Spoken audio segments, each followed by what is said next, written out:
আজকে যে শিক্ষাটি দেওয়া হচ্ছে এটাও এক ধরনের শিক্ষা।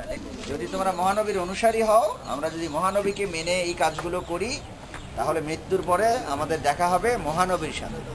এবং মহানবী যদি জান্নাতে কাউকে সাথে নিয়ে না যান, তিনি জান্নাতে যেতে পারবেন না। বোঝা গেল?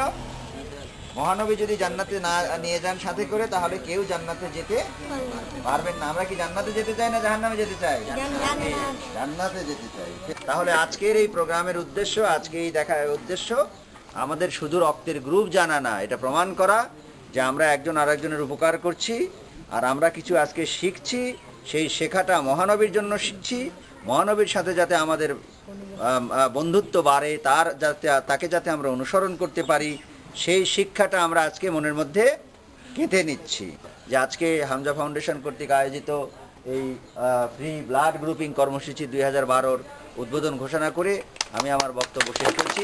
আসসালামু আলাইকুম ওয়া রাহমাতুল্লাহি ওয়া বারাকাতুহু।